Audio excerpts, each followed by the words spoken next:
The water would be cold.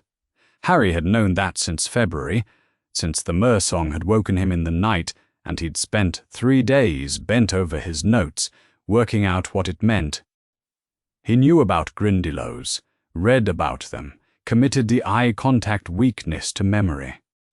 He knew about the lake's depth, the way the light stopped working somewhere below 30 feet, the 1-hour window that had seemed impossibly long during frost-dead mornings in the library, and now with the cannon 30 seconds away, and the crowd's noise pressing against his back like a wall, seemed considerably shorter.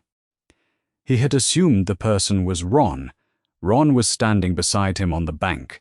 Ron was not supposed to be standing beside him on the bank. He was supposed to be at the bottom of the lake, and the fact that he wasn't rearranged every calculation Harry had made over 3 weeks in a single horrible flash. He'd built his preparation around Ron. Tested, dragging spells.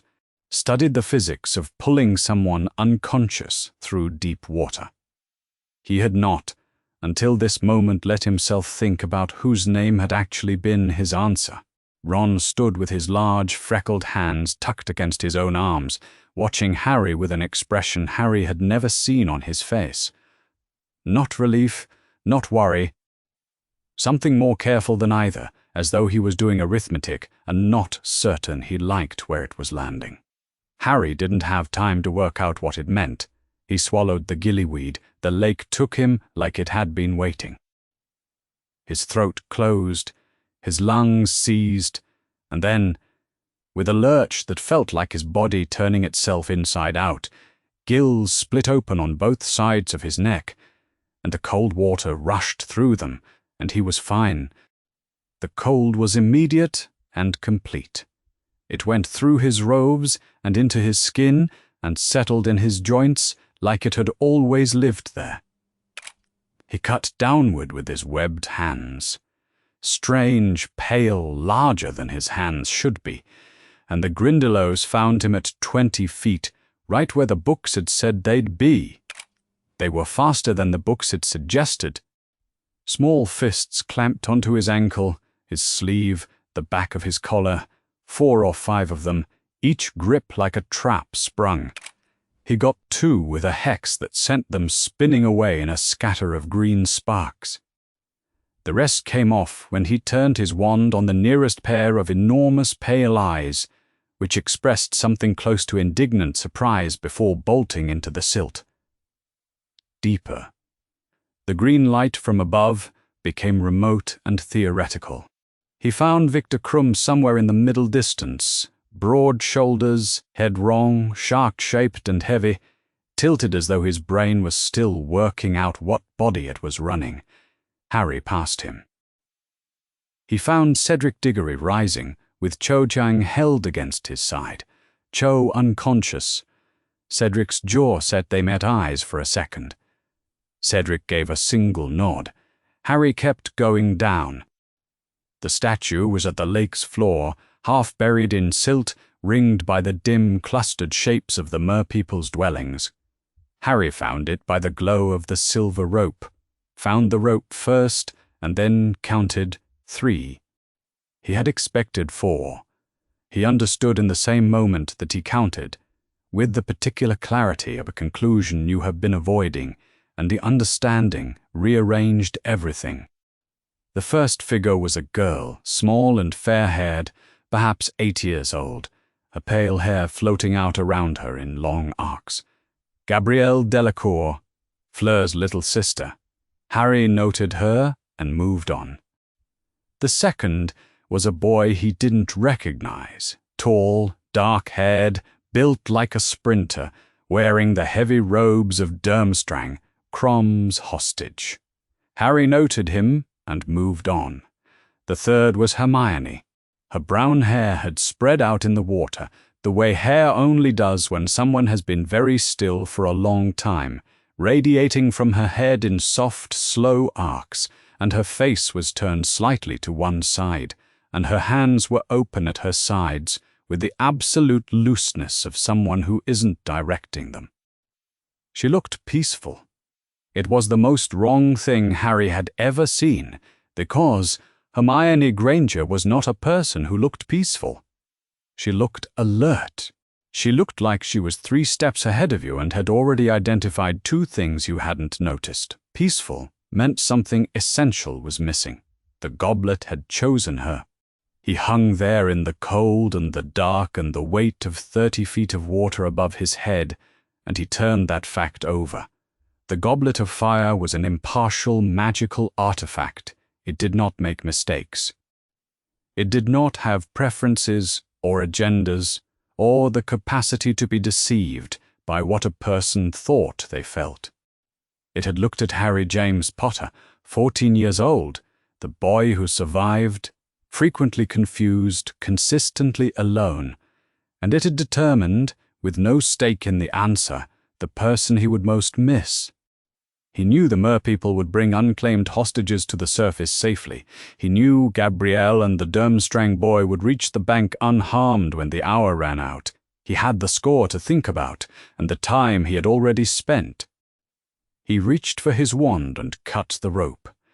The ascent was the hardest thing he had done in water, and possibly outside it. Hermione was a dead weight against his side. Not quite unconscious now, he could feel the small, uncoordinated movements of her trying to wake. And the gillyweed was failing, its time measured in the narrowing of his gills, and the webbing between his fingers beginning to ache in the way that meant his body, intended to be normal again, was convenient. He kicked. He pulled. He did not stop. The dark became grey. The grey became green. Then his head broke the surface. He had no other language for it.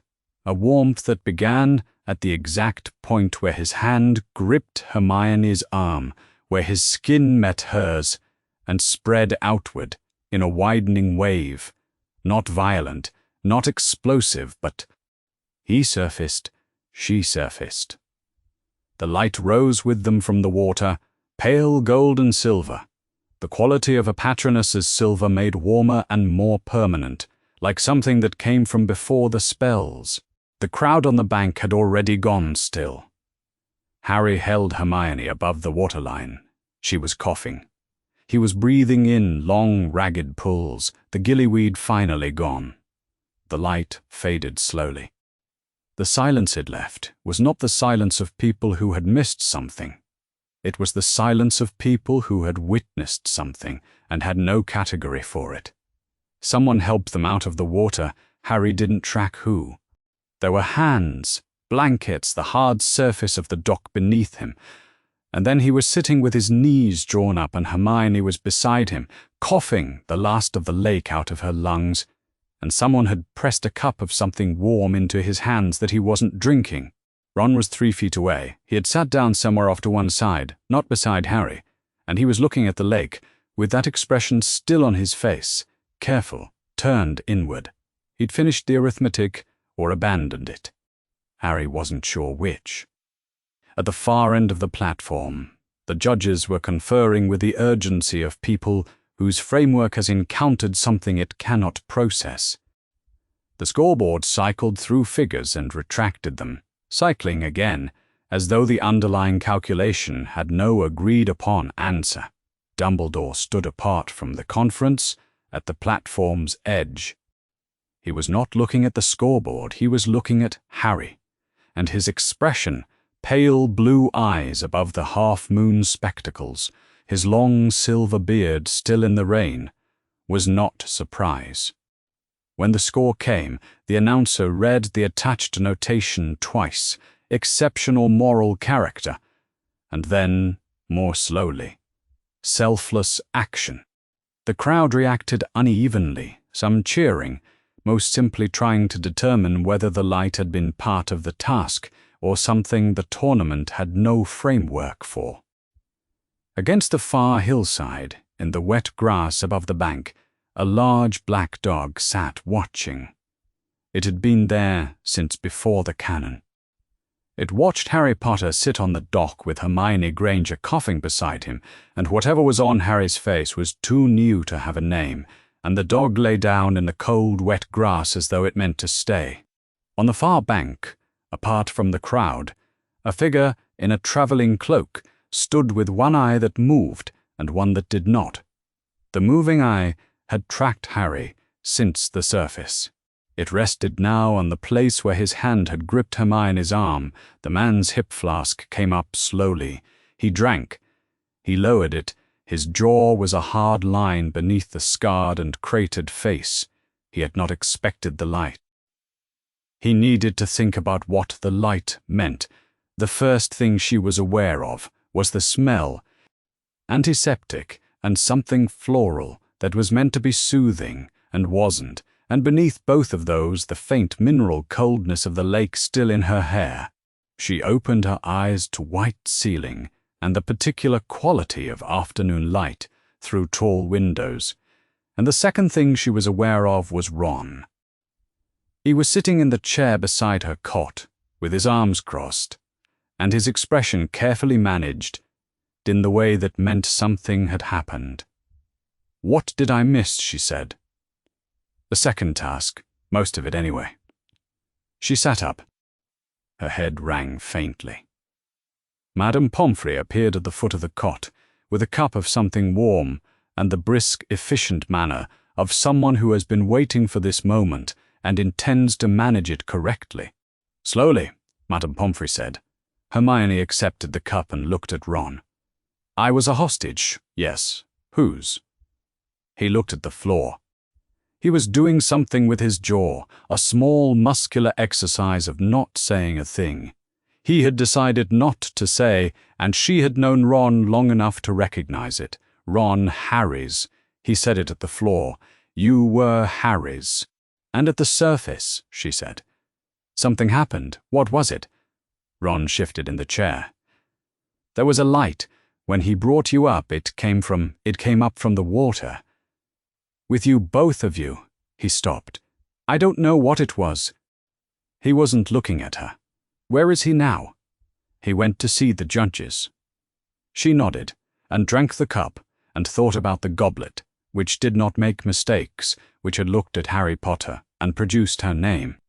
She thought about the warmth she could feel even now, faint and steady, like a held hand she couldn't account for. She didn't say any of it. Ron was still not looking at her. The judge's chamber was a room off the tournament staging area that smelled of damp wood and official anxiety. Harry sat in a chair that was slightly too large for him, possibly deliberate, and faced the panel across a table scattered with parchment. The head judge leaned forward with an expression of professional geniality. "Mr. Potter," he said, "a remarkable display, quite remarkable." "Thank you," Harry said, which was the only response he had. "In the panel's considered view, what you produced at the lake's surface was a particularly robust Lumos-class luminescence, enhanced naturally by the emotional intensity of the rescue. These things produce certain atmospheric effects." Hagrid sat at the far end of the panel, very still. Harry couldn't read his face. "Naturally," the senior ministry official said, looking at a point above Harry's head. "The ministry will be following up on this matter in the days ahead." "Standard procedure." "Of course," Dumbledore said pleasantly. He had not looked at the parchment in front of him once. "Harry, you're aware your score puts you in 4th place overall." Harry hadn't been. He thought about it. "That's fine," he said. It was completely fine. He could not manufacture even a trace of the anxiety the score would have produced in him 3 hours ago, which felt like information about something, though he wasn't sure what. Dumbledore looked at him over the half-moon spectacles.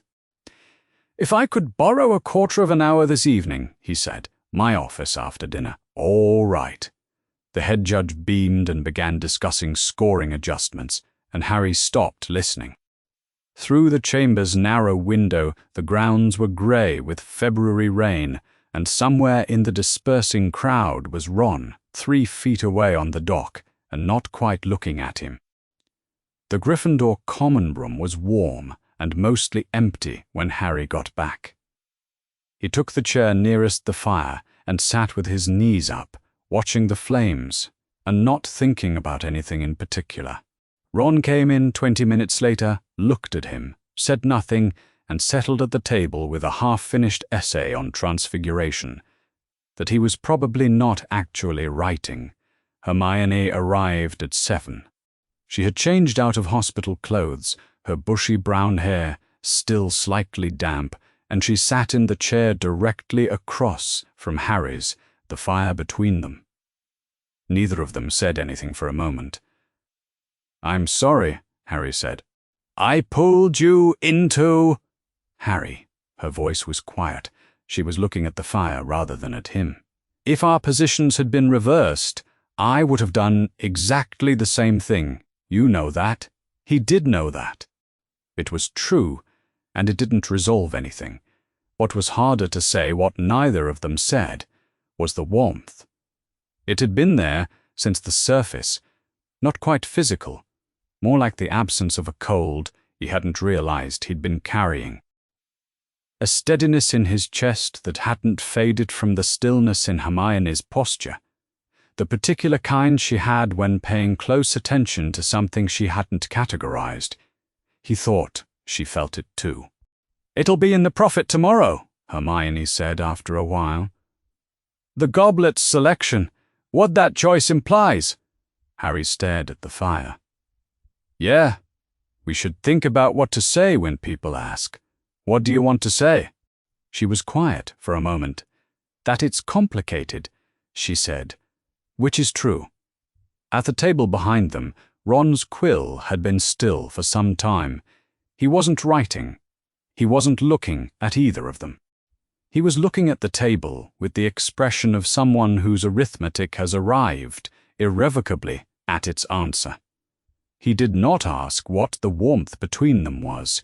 He didn't speak for a long time. Dumbledore's office smelled of lemon drops and old parchment. Fawkes watched from his perch with one luminous dark eye. The portraits dozed. "You made a choice today that very few people could have made," Dumbledore said. He was standing at his desk rather than sitting, which Harry had noticed he did when he wanted a conversation to feel less like a meeting. "I want you to understand what you chose, and what it may cost you." Harry waited. "You are aware of the prophecy," Dumbledore said. "Not its words. I will not speak them tonight, but its existence, its central claim. That you possess a power the Dark Lord does not. The power he knows not," Harry said. Dumbledore looked at him steadily. "I had intended to have a long conversation with you about the subject of that power. It appears you may not require it." Harry opened his mouth. "What you did today was not something I could have taught you. What happened at the lake was not the product of learning. It was the product of a choice." He folded his hands. "It has drawn attention from people whose attention is not safe. I need you to be careful, Harry." "What was the light?" Harry said. "No one at the judges' meeting would name it. They called it a luminescence, I believe." "What was it?" "Actually." Dumbledore was quiet for a moment. "Something very old," he said. "Something the Ministry has spent decades studying in a room they cannot unlock." He looked at Harry over the spectacles. "I cannot tell you more than that tonight. I may be able to in time. For now, be cautious." More than usual. Harry thought of the man on the bank, the traveling cloak, the magical eye that hadn't moved from the place where his hand had gripped Hermione's arm. Dumbledore smiled, the smaller, quieter version. "Good night, Harry." The dormitory was dark when he got back, his roommates asleep or pretending. He sat on the edge of his bed without lighting a lamp, and that was when he noticed the bird.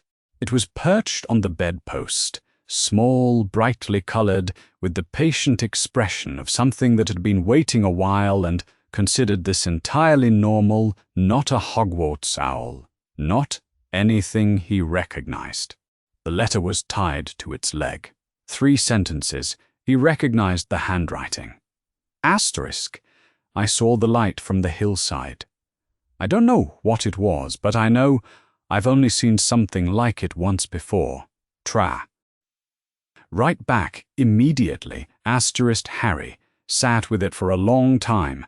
The bird rearranged its feathers and didn't leave.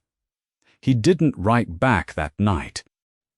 He folded the letter under his pillow and lay in the dark thinking about Dumbledore saying, asterisk, something the Ministry cannot unlock, asterisk, and about the head judge, naming it a luminescence with the confidence of a man who names things to avoid understanding them. The warmth was still there in his chest, quiet and constant, like a healed bruise that hasn't quite forgotten it was once a wound. He lay there a long time before he slept. The headline was 3 inches tall. Goblet secret revealed. Potter's chosen bond. A muggle born. The byline was Rita Skeeter's. Hermione set down her pumpkin juice and read the article from beginning to end without picking it back up, which was a discipline she had developed specifically for situations that required not reacting before she understood the full scope of what she was reacting to. The scope was considerable. Every third claim was wrong. The article stated that Harry had engineered the light at the lake surface through deliberate emotional manipulation of an ancient and poorly understood magical bond. It stated that Hermione's muggle-born status represented a calculated political provocation. It stated that Ministry sources unnamed naturally believed the Goblet of Fire may have been tampered with. It went on like this for 6 paragraphs, each one carrying the particular confidence of a journalist who does not intend to be corrected and has taken care not to meet anyone who might.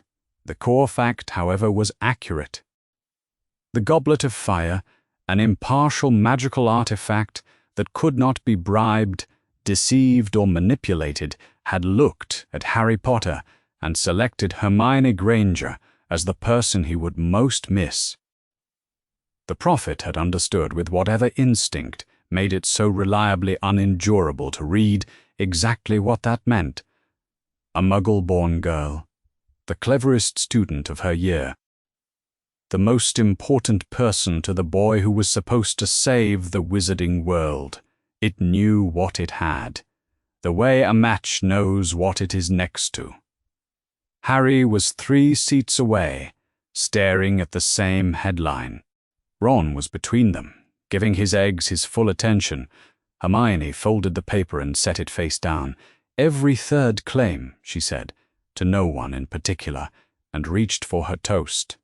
He read 12 of the 74 owls. The first 8 were from strangers, expressing concern, disapproval, or congratulations, and he could not always tell which was which. 9 was a journalist requesting a brief statement with a deadline of the following morning. 10 and 11 were from ministry departments he didn't recognize with questions he couldn't answer. 12 was a howler. He stopped at 12. "Give them to me," Hermione said. "You don't have to, Harry." 3 days later, she handed him a roll of parchment approximately 3 inches long and pointed at the sections with her wand. Ministry inquiries, 4. Best handled through Dumbledore. Hogwarts parents expressing concern, 16, similarly. 4 letters using phrases like asterisk unnatural, asterisk, and asterisk muggle-born manipulation of the chosen one, asterisk, which she had noted with a calm so precise it was its own form of fury. And a section at the bottom she'd labeled only 20, asterisk. Keep these asterisks. There were 7 people who had written to say they had once chosen a person over something that should have mattered more and didn't regret it. One was 3 pages from a woman in Aberdeen who signed off, "You'll be all right." Asterisk Harry kept all 7. He put them in the bottom of his trunk under his second-year transfiguration notes and didn't think too hard about why. The minister arrived on a Tuesday, lime green robes and a bowler hat, with 4 ministry officials at his heels and 2 people in grey who introduced themselves as belonging to a department they did not name. They carried no visible wands, which Harry found more unsettling than if they'd been carrying 12 each. Dumbledore received them in the entrance hall with the warmth and total impenetrability of a man who had been managing difficult guests since before any of them were born. He shook hands. He offered biscuits. He listened attentively to everything the minister said, while communicating nothing in return, which Harry recognized as a very specific skill. From the far side of the entrance hall, a figure in a battered traveling cloak watched the grey-robed pair with the particular stillness of someone working out exactly what they knew and how much of it was a problem. The unspeakables said, with the economy of people who had decided they didn't need to explain themselves, that they would like to examine Harry and Hermione, separately and then together. Dumbledore agreed, and negotiated conditions in a corridor Harry and Hermione were not allowed into. They waited on a bench in the antechamber, and Harry sat with his hands in his pockets and looked at the floor, and Hermione, after approximately 90 seconds of this, said, "I'll be in the library," and left. She found 3 passages in the Hogwarts collection that referenced ancient magic. All 3 were fragments, 2 from texts copied so many times the attributions had been lost, and 1 from a restricted volume that offered only this form of magic, predating all codified spellwork and anteceding the ministry's jurisdiction. 20 is not greatly understood even by those who have devoted their academic lives to its study. Asterisk. She sat for a moment with the book open in her lap, then she closed it, noted the shelf, and went to collect Harry. It was Fred who said it, which was predictable, at 11:30 on a Thursday in the corner of the Gryffindor common room that was dark enough to be private and far enough from the dormitory stairs to feel contained. "You need to decide what you actually feel, mate," Fred said, "before you say something you can't unsay." Ron did not want this conversation. He had been doing his level best to not have it with himself, let alone with Fred, who had set aside the look he usually wore. The one that meant something clever and irreversible was about to happen, in favor of one that meant he was paying actual attention. "I don't know what I feel," Ron said. "Yes, you do." This was true, which was the annoying part. Ron knew exactly what he felt. He just hadn't found a name for it that he liked. It wasn't betrayal. Harry hadn't chosen the goblet selection. You couldn't betray someone by being who you were in front of a magical artifact that had no agenda and made no mistakes. He knew that. It wasn't jealousy, exactly. Or if it was, he couldn't identify what he was jealous of because the thing the goblet had said about Harry, that Hermione was who he would most miss, was the kind of thing you couldn't feel threatened by. It was simply true. Ron had known it was true before the goblet said it. He'd known it on the bank watching them surface together and had been very carefully not looking at it since. What it was, he thought, was more like the ground had shifted while he was standing on it, and nobody had told him it was going to. "They're still my best friends," he said. "Both of them." Fred nodded. "Yeah," he said. In the morning, Ron sat down at breakfast and reached across Harry for the marmalade and passed it to him without comment. Then he turned to Hermione. "What did you find in the library?" She looked at him for a moment. "Not enough," she said. "You'll find more." He poured himself some juice. "You always do." Harry said nothing. Ron thought from the corner of his eye that Harry was looking at his plate with something that might have been relief, though he wasn't sure Harry knew it. He ran into her outside the second-floor library at 9:30 on a Thursday evening, she coming out with 3 books under one arm and a 4th balanced on top, he coming from a potions review, in which Snape had noticed Harry's visible distraction and removed 15 points from Gryffindor. "Bad," Hermione said, reading his face. 15 points for thinking. He fell into step beside her. Apparently. He can't actually remove points for... He can, apparently, if the thinking is visibly inadequate. She made a sound that was almost a laugh. They walked. The castle was quiet at this hour, most of the portraits asleep, the staircases still. What are the books? Harry said, pre-founders' texts, or things that might be. None of them use consistent terminology, so I'm cross-referencing by described effects rather than named categories. It takes longer. A pause. I'll figure it out. I know. They reached the portrait hole. Hermione said the password. The fat lady swung open with an expression reserved for students returning after curfew who were technically not quite there yet. Hermione stepped through. The warmth pulled, just slightly. Not painful, not alarming, the way a compass needle registers north as a fact rather than a feeling. And then steadied as Harry followed her in. He didn't mention it. He noted it, filed it under things he would think about later, and climbed the stairs to bed. The unspeakables wrote in a style stripped of conjecture, opinion, and everything that might be mistaken for either. Their reports were documents of the highest technical precision. They had spent 40 years producing such reports on a room they could not open, so when they finally encountered something they had been studying at a distance, they could describe its dimensions in exquisite detail without being able to account for any of it.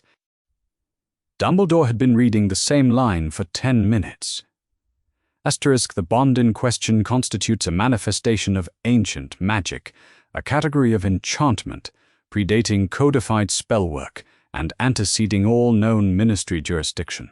Very old, mysterious, and powerful. This form of magic had been all but forgotten in the wizarding world by the late 19th century. Said bond is by its nature not reversible by known methods. The unspeakables recommend continued observation asterisk, not reversible by known methods. He set the report on his desk. Fawkes made a soft sound from the perch. Outside, April rain moved through the grounds in slow curtains. He did not pick the report back up. He thought of a door in the Department of Mysteries, warm to the touch when he had passed it. Years ago, he had not tried to open it.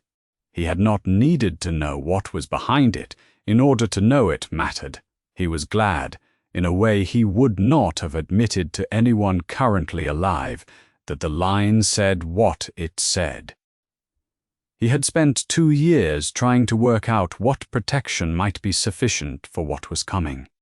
Whatever had risen from the lake at Task 2 was apparently not interested in ministry jurisdiction, and that was, in its own way, a considerable relief.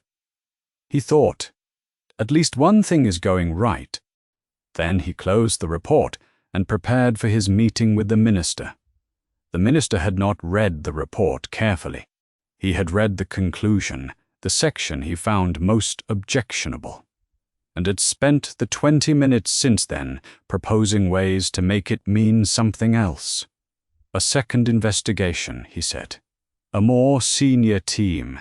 Someone who's actually worked in the research division, rather than... Of course, Dumbledore said pleasantly. And there must be a legal mechanism. There's always a mechanism. I want someone to find it.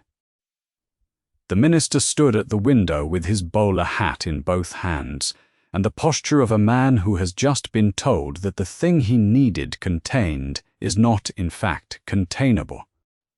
Dumbledore had known enough ministers to understand the architecture of this particular anger. The bond itself was not the issue. What the goblet had declared in front of international witnesses from 3 schools, in front of the crowd, in front of journalists, was that a Muggle-born girl was the most essential person to Harry Potter. And ancient magic had validated the declaration in a manner visible to everyone present. This was not the story the minister wanted written during his tenure. It was not the story he had planned for. It complicated things he had spent a number of years very carefully, not complicating. "I'm sure," Dumbledore said, with complete sincerity, "that a thorough second investigation will be most illuminating." He was the only one in the room who found this mildly funny. He kept this to himself.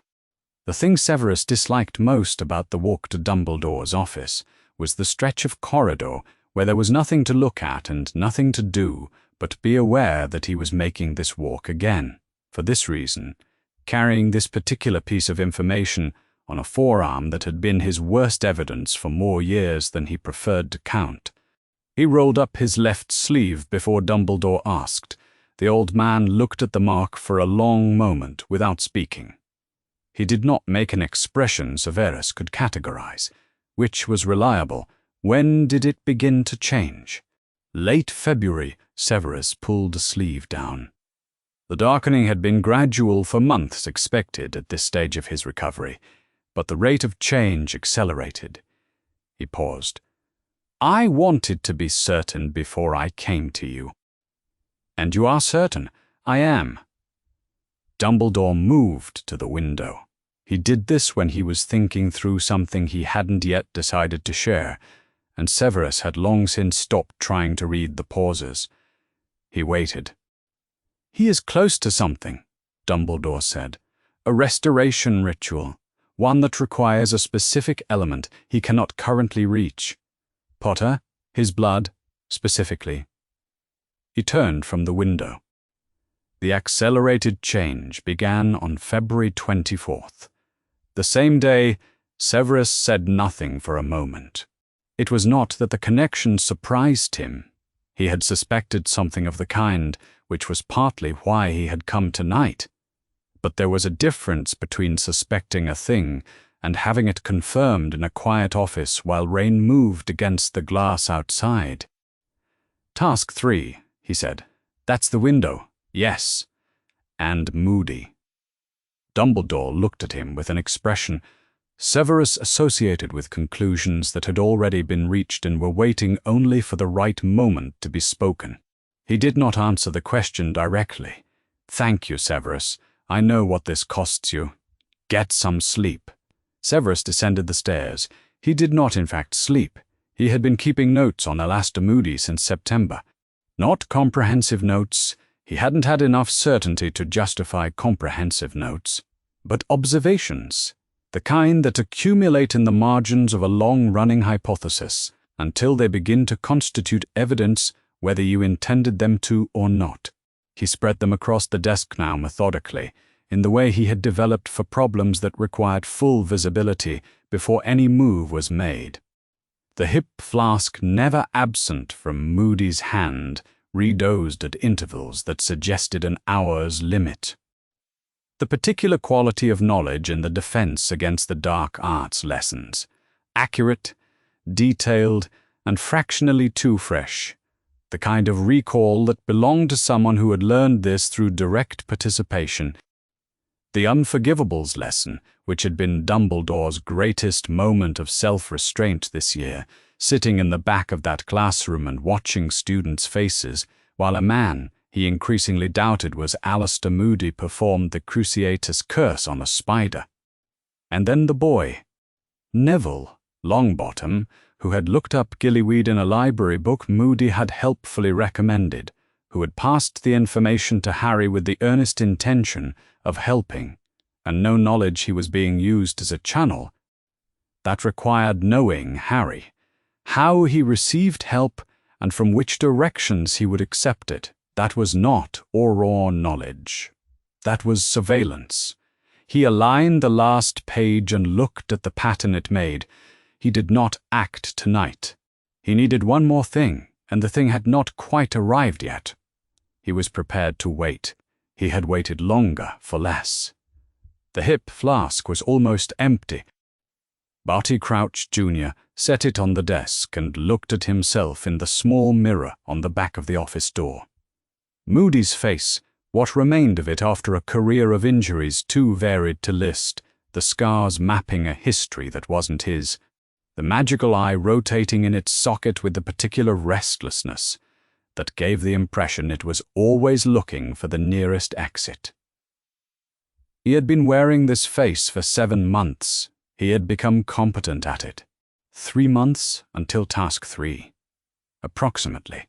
The timing was fixed by the structure of the tournament itself. The labyrinth, the cup as portkey, Harry's hand on the handle, the transfer, his master's ritual waiting on the other side. Bone, flesh, blood, and Harry's blood specifically, because he had been present at his master's diminishment, had touched that wound, carried that connection in ways no other living person did. Everything else was manageable. The problem was that the machinery had shifted.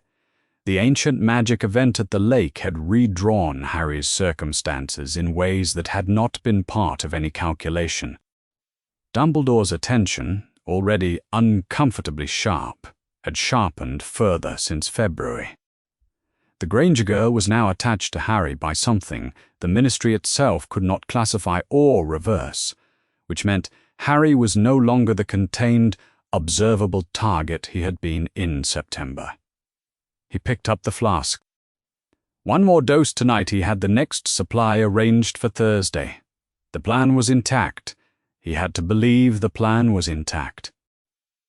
He looked at Moody's ruined face in the glass and tightened his grip, and did not permit himself to think about the light that had come up from the lake on February 24th, pale gold and silver, and old in the way that things are old when they have been waiting for a long time to happen.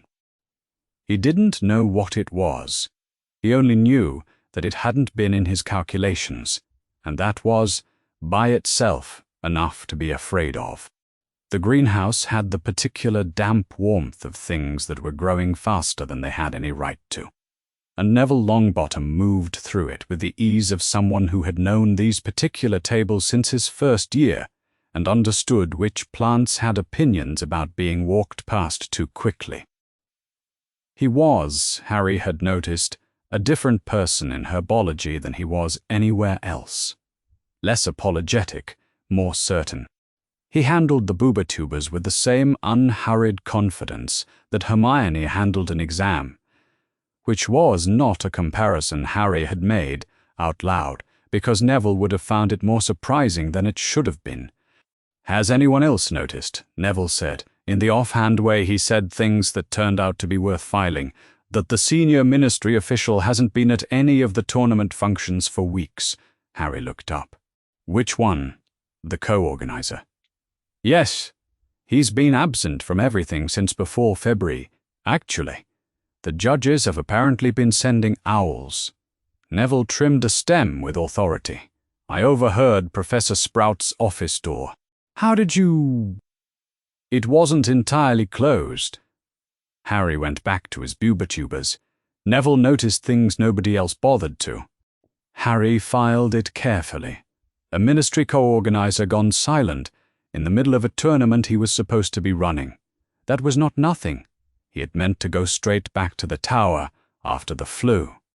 The conversation with Sirius had run long.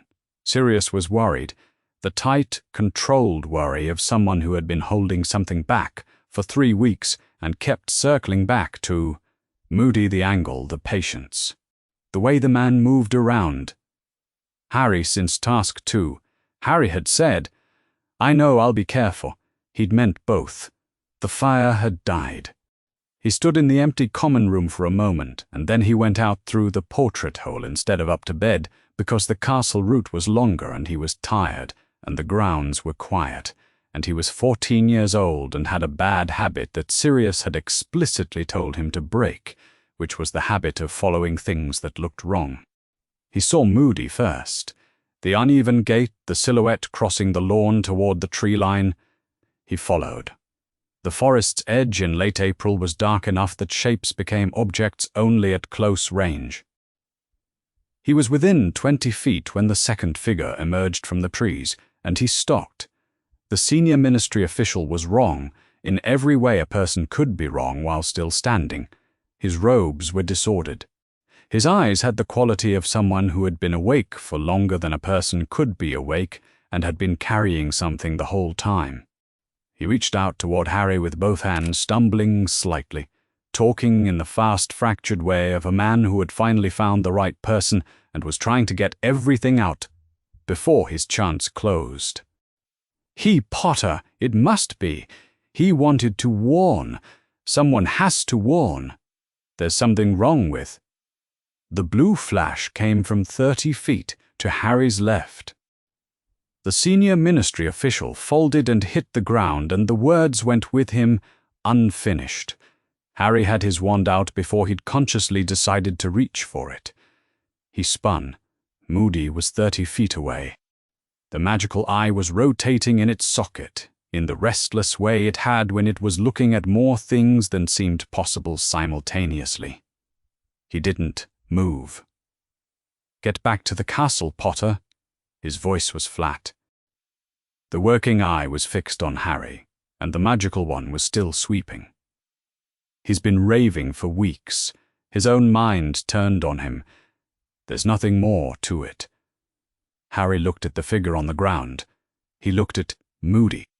His scar above his glasses didn't ache. His wand hand did. He went back to the castle. He did not go to bed for a very long time. The astronomy tower was cold in April, and Albus Dumbledore had given up pretending coldness didn't bother him sometime in his 90s. But he stood at the window anyway, because the window faced the grounds, and there were things that needed to be seen. He had watched the whole of it. The emerging figure, the reaching hands, the words cut short. The blue flash that had arrived with the particular precision of someone who had been watching and waiting for the moment when the warning was close enough to the surface to be dangerous. He was still holding his wand. The question was no longer whether. The question was only when, and the when depended on one variable he had not yet resolved. A piece of confirmation he believed would arrive within the fortnight. He put his wand away and went to write 3 letters, only one of which was to Severus. The cave was cold and smelled like dog, which was not a complaint Sirius was in any position to make any more, and the tropical bird was perched on a rock at the entrance, watching him with an expression he felt was unearned. He had been composing this letter in his head for 3 weeks. He had been watching the way the figure in Moody's face moved around Harry since the second task, the angle, the patience of it, the particular quality of attention that was not a teacher's attention. He had told himself he was imagining things because he had been afraid of Alastor Moody since he was 14 years old, and fear had a way of making things larger than they were. Then he had watched a man go down at the forest edge with his warning unfinished, and Harry come back across the grounds alone. He stopped telling himself that. He wrote, "Asterix, the man wearing Moody's face has been watching you differently since task 2. Not the way a teacher watches a student. The way a man with a plan watches the plan moving. I've been afraid of Mad-Eye Moody since I was 14 years old, which means whatever is wearing his face has been using that fear. To slow me down, I'm not slowing down anymore. Don't be alone with him." The bird departed with the judgment of something that had better places to be. The reply came 2 days later, in Harry's handwriting, short as all his letters were. Asterisk, I wasn't going to. I have my reasons, asterisk. Sirius read it twice. He thought about Harry at 14, about Astus. I have my reasons, asterisk. And what it meant that the boy who had been alone in every meaningful sense since he was 11 months old was telling his godfather with quiet confidence. He knew what bonds were. He understood what it meant to have a person. He put the letter in his robes and went to find food. Then, the library had become Harry's default position for the better part of 3 weeks, which Hermione had noticed, because she noticed everything, and which Ron had noticed without remarking on it, in the particular way Ron reserved for things he had decided to let proceed. It was not the library, specifically. It was that Hermione spent 2 hours there every evening, which meant Harry was in a well-lit space with other students present, which meant there was no isolated corridor for Moody to accidentally find him in.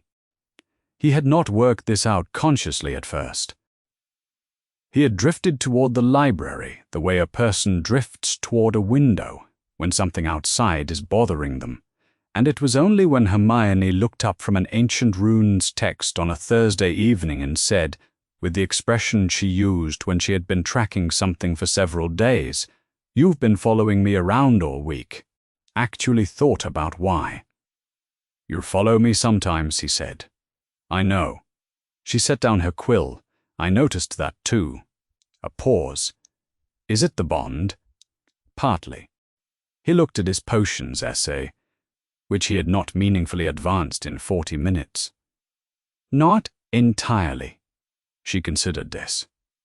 Outside the library windows, the May evening had gone properly dark.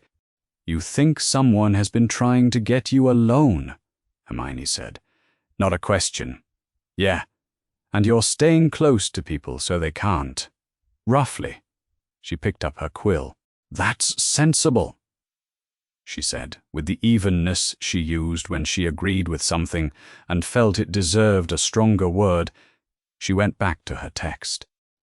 The warmth was there, as it always was, quiet, constant, the steady fact of her 2 feet away across the table. He thought about the senior ministry officials reaching hands, the words cut off before they finished. He thought about Moody 30 feet away, the flat voice, the rotating eye. He thought, "I am not going to be alone with that man again." The essay could wait. The Veritaserum was 3 drops and would force the truth from anyone living. Severus had brewed this particular batch himself. He brewed everything in his dispensary himself, on the grounds that personal verification was better than trust, and he delivered it to Dumbledore at 2:30 in the morning in a file the size of his thumb, without asking a single question. He did not ask questions when Dumbledore said, "Thank you, Severus. I need something else from you tonight, and I cannot explain why yet." He had worked with Dumbledore long enough to know that this particular phrasing meant the explanation would arrive promptly and be considerably worse than anticipated. He put on his robes. He followed.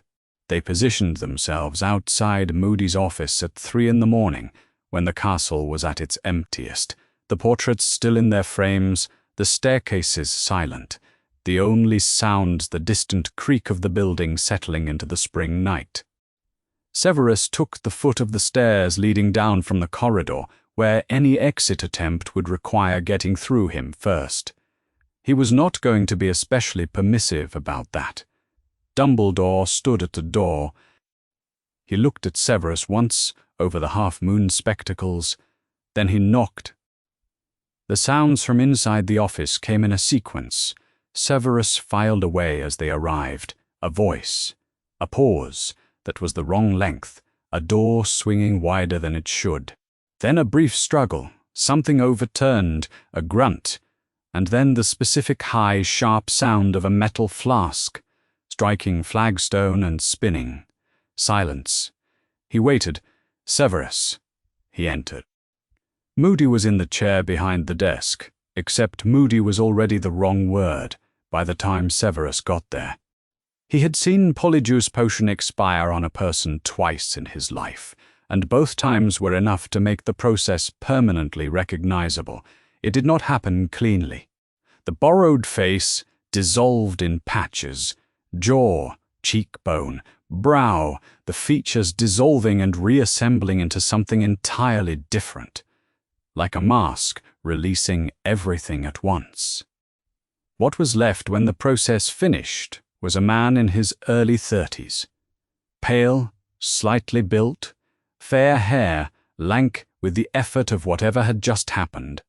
He was trembling, not with cold, and not, Severus suspected, from fear, though the fear was probably there too.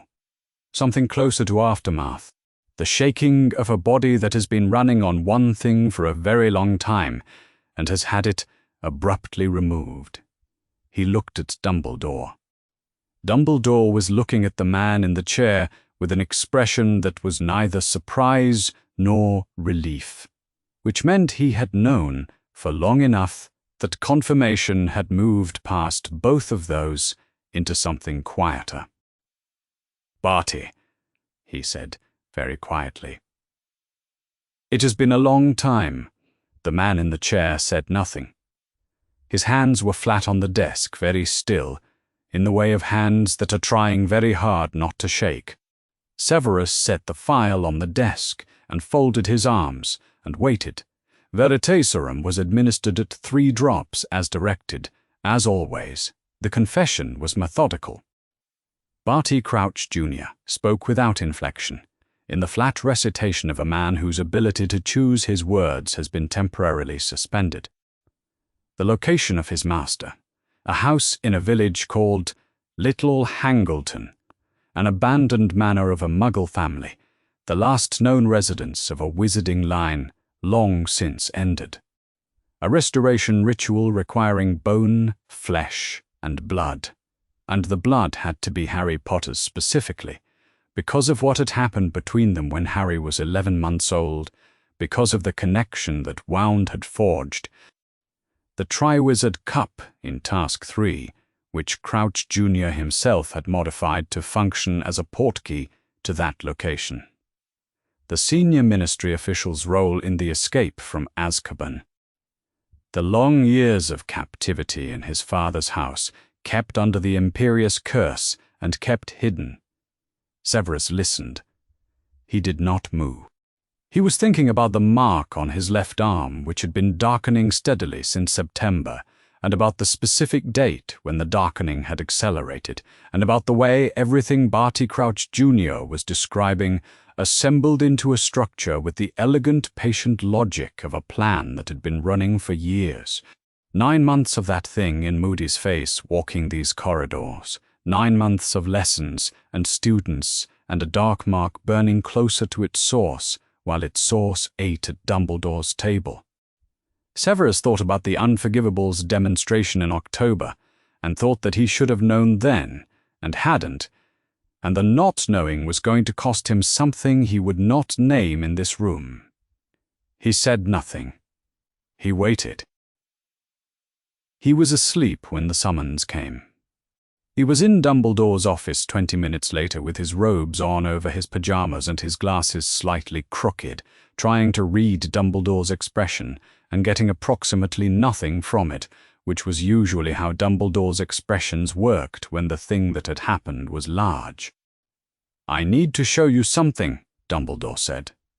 "And I want you to see it tonight." They went to Moody's office. Snape was there, standing against the wall with his arms folded.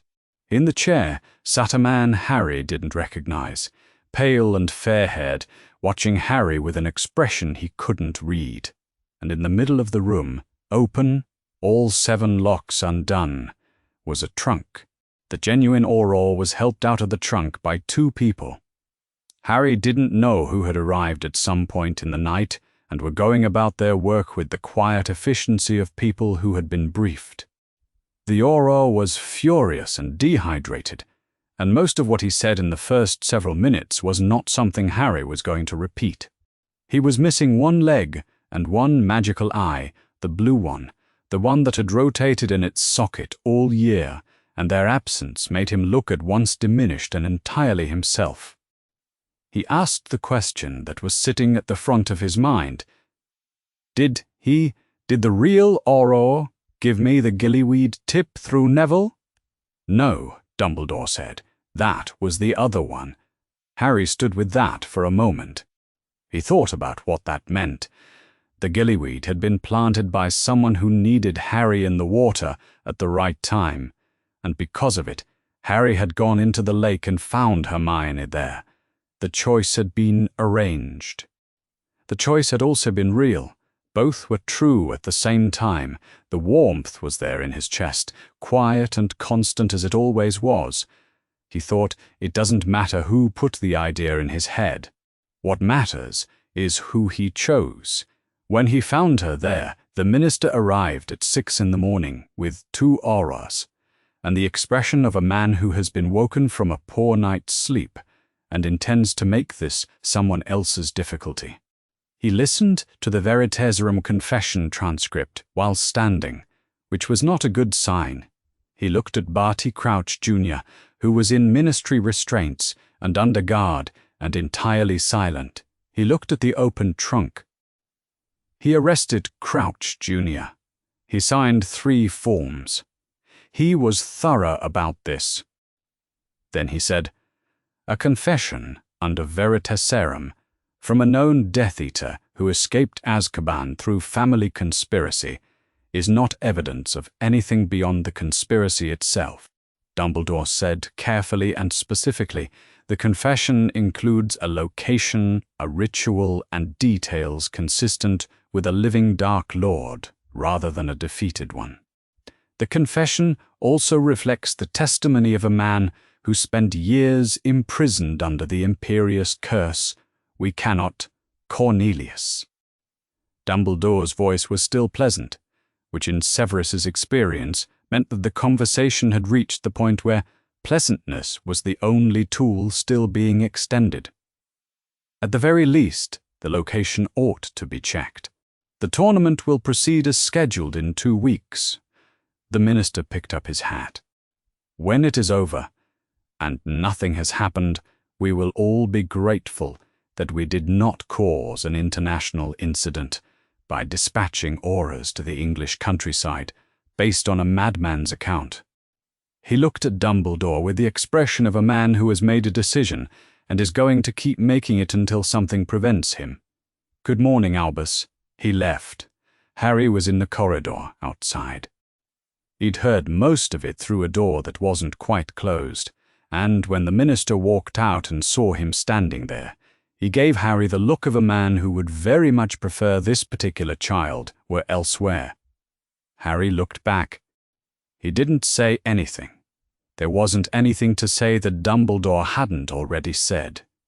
He went back to his dormitory and lay in the dark and thought about a house in Little Hangleton, about a ritual requiring bone and flesh and his blood, about a cup at the center of a hedge maze in 2 weeks. He was going to have to be very careful about the cup. The hedge walls were 20 feet high and smelled of cut sap and growing things and the damp of a June evening that hadn't decided whether it was going to stay warm. Harry stood at the entrance to the maze in the late daylight with the crowd noise at his back and Cedric Diggory to his left, and thought, "We are both here legitimately for once." Cedric was very tall beside him, dark-haired and calm in the way of someone who had thought about this day for a long time and made his peace with its various possible outcomes. Hadric's Posse. He caught Harry looking and gave him a nod that had nothing competitive in it, which was so characteristic of Cedric that Harry almost said so. He didn't. But he grinned a little. Victor Krum was behind them, broad-shouldered, and still his expression the one he always wore in public, closed, attentive. Fleur Delacour was beside Krum, her silvery blonde hair pulled back and her chin lifted, and her whole manner communicating that she was here to win, and this was not a matter of opinion. No scarred face, no eye rotating in its socket. The defense position was occupied by a grey-robed ministry official, who had, as far as Harry could tell, no opinions about anything. Sirius's letter had arrived that morning via the tropical bird at breakfast. 3 sentences. "I know, Dumbledore wrote to me. Go win it for Cedric. He deserves it." Asterisk. Harry had read it twice. He'd tucked it into his robes and carried it in. He thought about the 1,000 galleons he was not going to win. He was surprised to find he didn't care, in the way you stop caring about things that have been outweighed by something else. The warmth was there in his chest, steady as it always was. He breathed in the cut grass smell of the maze. The cannon fired. He walked in. The thing about the maze was that it had been built for a different purpose, which meant for a different version of this knight, built to steer, to isolate, to force a specific path to a specific center. That person was in ministry custody. Harry moved through it with the unhurried calm of someone who has already learned that there are things worth more than arriving first. He took the right-hand turnings when right felt safer, left when it felt wrong. The maze didn't confuse him as badly as he'd feared. He'd been navigating this year by instinct for months, and some of that had stuck. The Sphinx arrived around 40 minutes in, emerging from a branching corridor with the grace of something that has all the time it needs. She was the size of a small horse with the head of a woman who had seen something like Harry before, and was not especially impressed. She sat. She looked at him. She asked, "I live in books, but not in libraries. I live in the mind, but not in schools. What am I?" Harry thought about Hermione, who would have had the answer before the Sphinx finished the sentence. He thought, something you have to find yourself, something that can't be given. Learning, he said, the act of it. The Sphinx moved aside. The acromantula was in the long, straight corridor nearest the center, enormous and fast, with 4 pairs of eyes that all caught the light simultaneously in a way that did his nerves absolutely no favors. He hit it with stupefy at 10 feet, closer than he would have liked, and the crash, when something the size of a small car hit flagstone, was loud enough that he was still thinking about it 2 minutes later. He turned the last corner. Cedric was standing at the center of the clearing with one hand on the cup and an expression that said several things at once. It said, "I got here first." It said, "I've been watching you have a very interesting year." It said, in the quiet way that was distinctly Cedric, "I know, Harry, go home." Harry stood in the entrance to the clearing and looked at Cedric Diggory, standing at the end of the Triwizard tournament, one hand resting on a cup that had been swept clean of its portkey enchantment in the small hours of a May morning. "Go on," he said. Cedric picked it up. The cup was heavy, which was slightly embarrassing, given that Cedric had been thinking about this moment for the better part of 8 months. But here he was, Cedric Diggory, 17 years old, Hufflepuff, holding the Triwizard cup in both hands, and it was heavier than it looked, and it did not pull him anywhere. It was simply a cup. He held it over his head. The crowd roared and roared again, and then made the particular sound crowds make when they've been waiting for something, and it finally arrives, that sound that's more release than expression. He could hear his father's voice in it, or thought he could. He looked at Harry Potter standing at the edge of the clearing. Harry Potter, who was 14 years old, had entered a tournament he hadn't entered, survived a dragon and a lake and a maze with obstacles left by someone who had been actively trying to get him killed, and had, at the first clear opportunity, Cedric had watched him since February, watched what the bond had done to how he moved through the school, how he moved toward a specific person, and had thought that poor, brave, genuinely ridiculous 14-year-old has absolutely no idea what he's done. Cedric lowered the cup. He crossed the clearing. He held out his right hand. Harry took it without hesitation. "Good maze," Harry said. "You too," Cedric said, which was not strictly complete but meant everything it was meant to. When they brought them both up to the platform, Cedric shook Harry's hand again in front of the crowd with the same certainty. He meant that too. Severus found Dumbledore at the far edge of the great hall at the edge of the celebration, standing near the doors with his hands in his robes and the stillness of someone waiting for a specific thing. "The mark spiked 20 minutes ago," Severus said. "Rage, not triumph. Whatever the plan was, It has failed. Dumbledore nodded once. Cedric Diggory won the Triwizard tournament at 9:43 this evening. A beat. Voldemort is still there, Severus said. Yes, Dumbledore said. He is. In a house in Little Hangleton, in a room that smelled of damp and disuse, a creature that had once been one of the most powerful dark wizards in living memory received news from a man who was very afraid of it. The news was, the boy had not touched the cup, the boy had not been brought, the ritual could not proceed, the plan, years in its construction, had been disassembled at its foundation by someone who had known where to look. The creature understood failure with the perfect clarity of something that has never accepted it. It was not finished. It did not think in those terms. The common room was loud in the way it gets, when there's a reason that belongs to everyone. Cedric Diggory's win had unified the school in the way that a disputed fourth champion result never could have, and even the Gryffindors, who had been divided about everything else all year, were united on the subject of Cedric being genuine and deserving it. Harry was in the corner, which was where he ended up when things were loud. He was with Hermione and Ron, which was where he wanted to be. Ron was mid-story. And it was massive, colossal, and he stupefied it at 10 feet, and then the whole corridor you could hear the crash from outside the entrance. You were at the entrance, Hermione said. Exactly, Ron said, as though this confirmed the point rather than complicated it. Harry was not listening closely. He was looking at Hermione. She was looking back at him.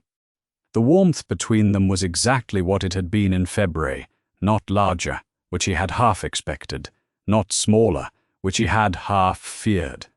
Just more familiar. A fact that had had 6 months to become part of the furniture, which it had. Quietly, without anyone announcing it.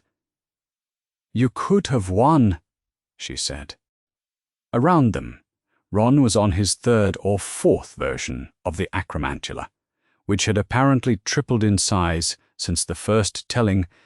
Cedric got there first, but it wasn't by much. Another few minutes. I know. You're not sorry. He looked at her. He thought about the goblet of fire which did not make mistakes. He thought about February 24th, and what had been at the bottom of the lake, and about a letter that said, Asterisk, go win it for Cedric, Asterisk, and about the warmth in his chest that had been there every day since, and was there now, steady and real and not going anywhere. No, he said. She held his gaze for a moment. Then she looked back at her book. Ron was still going. The acromantula was now apparently the size of the Great Hall, and had nearly taken his arm off, which, Harry reflected, was not how it had gone, but the shape of the story was right, and that was the part. The fire crackled. Harry leaned back in his chair. The strangest year was over. The summer had a texture Harry had memorized over 5 years of returning to it. The close heat of the smallest bedroom, the specific weight of a silence that didn't want him there, the sound of Dudley's gang outside on long summer evenings, doing what they always did, which was nothing much and loudly. He was back at Privet Drive. The tournament was over. Cedric had won, and the cup had not pulled anyone to a graveyard. And somewhere in the English countryside, a thing that had once been Voldemort was reconsidering its options. None of this was common knowledge. Most of it was Harry's to carry quietly. He did not mind quiet, as it turned out. The warmth was there in his chest from the first morning, which he had half wondered about on the train south, where the distance would thin it, whether it would fade the way a sound fades when its source moves away. It didn't. It was present, steady, a thread connecting him to something outside this house and its locked cupboards and its particular brand of suffocation.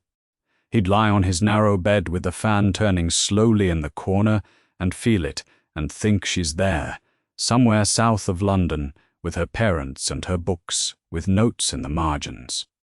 It helped more than he wanted to quantify. Dudley's gang circled the garden twice that first week and dispersed when Dudley gave the signal that Harry baiting was beneath them this summer. Harry observed this with more interest than it probably deserved. Something had shifted, not dramatically, not in a way he could explain to anyone, but the house was quieter than previous summers, the hostility more routine and less active, and he found he didn't mind it either way. He wrote to Hermione on the third day, because there was nothing useful to do, and because the warmth in his chest had begun to feel like an unanswered question. He didn't write about the bond. Neither of them did, by some agreement they'd reached without discussing it. He wrote about the Dursleys. He wrote about what he'd observed, the quieter summer, Dudley's apparent change in priorities, the specific way Uncle Vernon's expression shifted when he saw Harry at breakfast, from active irritation to something duller and more resigned.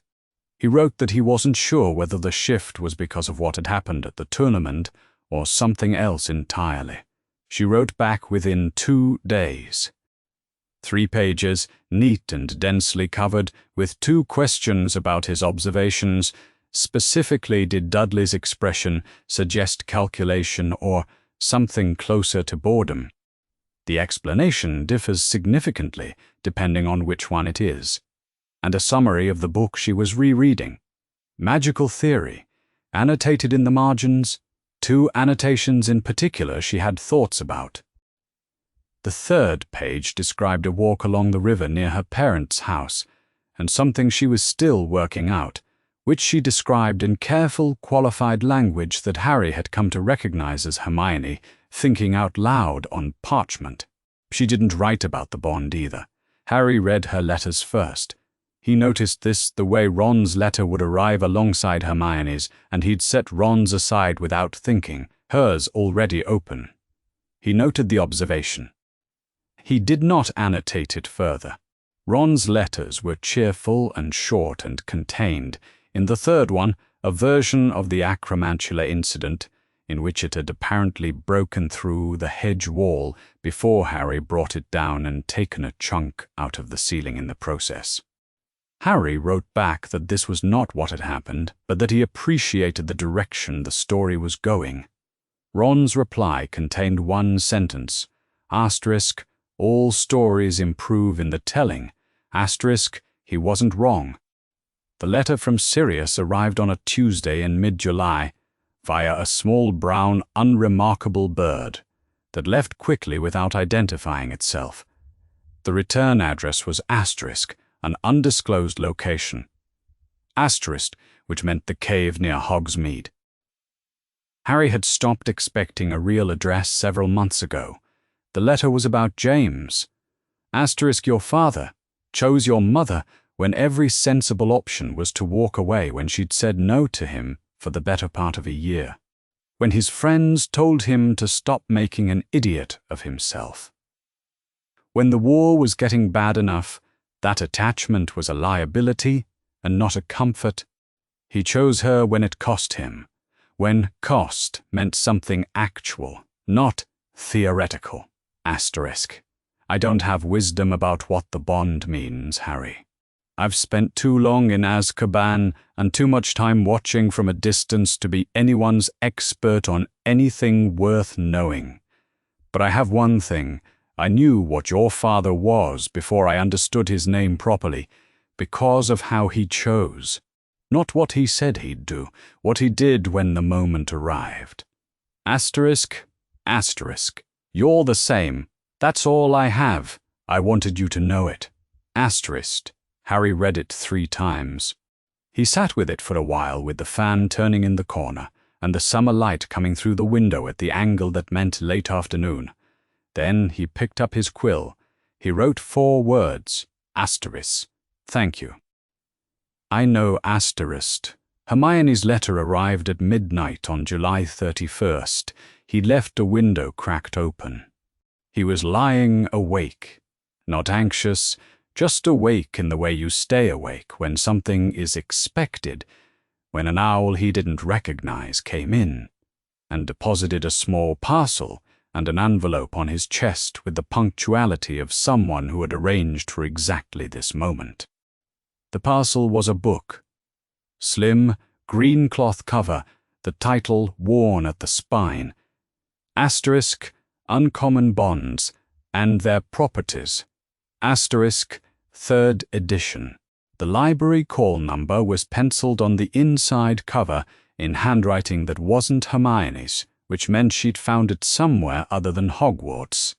The note was on a single folded page, unhesitatingly short. Asterisk, you are 15. You have survived 4 years of Hogwarts, a basilisk, a time loop, a tournament, someone rigged specifically to kill you, and ancient magic. I think you'll manage year 5, asterisk, asterisk, happy birthday, asterisk, Harry laughed. He laughed out loud in the dark of the smallest bedroom at Privet Drive at midnight on his 15th birthday, quietly, so as not to wake the Dursleys, which meant, not very loudly, but genuinely, with the specific relief of someone who has been given the exact right words at the exact right moment. The warmth in his chest surged once, warm and certain and briefly very present, the way a fire gets when the air catches it, and then settled back to its usual register. He lay in the dark with the book on his chest, the fan turning, and thought, 15, he'd made it. Another year begun, and Hermione Granger had timed her owl to arrive at midnight, and sent him a book she'd sourced from somewhere, and somewhere south of London, the warmth confirmed she was still there, and he was 15 years old, and the strangest year he'd ever had was behind him. He put the book on the desk where he'd see it in the morning.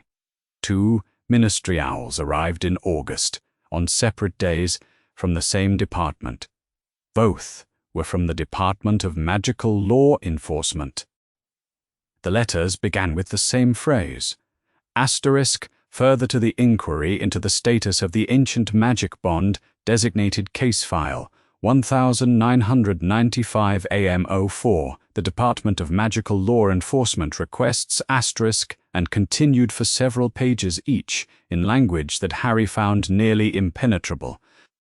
He read the first one twice, carefully, and understood perhaps half of it. He read the second one once, and understood rather less. He sent both to Hermione. Her response to the ministry took 3 days, and was, she mentioned in passing, 31 pages long. Harry had no idea what it said. The ministry apparently did, and found it so technically precise that they did not write again for 3 weeks. When a third letter finally arrived, it was shorter than the previous 2, and its tone had shifted, something he couldn't exactly name, but different, more careful, somewhere between bureaucratic persistence and something closer to wariness. He read the first 2 sentences. He sent it to Hermione. He looked out the window at the summer evening, the street, the privet hedges, the ordinary quiet of a neighborhood that didn't know what he was. The warmth in his chest was steady.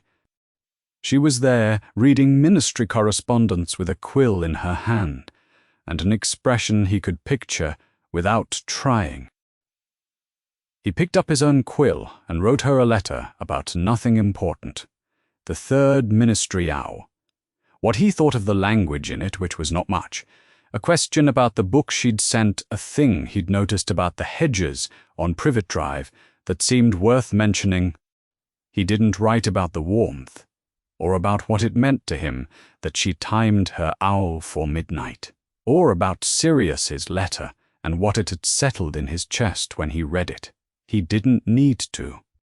Some things they already understood without the words, which was its own kind of fluency, and one he was learning to trust. The containment order arrived on a Thursday morning in the 3rd week of August, delivered by a ministry owl with a wax seal on its leg and an air of considerable self-importance. Hermione received it at the kitchen table while her parents were still finishing their breakfast, which meant she had to wait until they went upstairs before she reacted. She sat and read it once, beginning to end. Then she went back to the first clause and started again. There were 27. The ministry's central argument was not that the bond was invalid. They could not argue that the goblet selection had been witnessed by 300 people at minimum, 2 foreign delegations included, and the goblet was an impartial magical artifact whose entire function was exactly this kind of truth. That argument was unavailable to them, so they had found a different one, an ancient magic bond of unknown scope and unquantified effect formed between a minor wizard and a muggle born without deliberate intent by either party, represented a potential risk to both parties. This risk could not be assessed without controlled conditions. Until such assessment was complete, certain precautionary restrictions were warranted.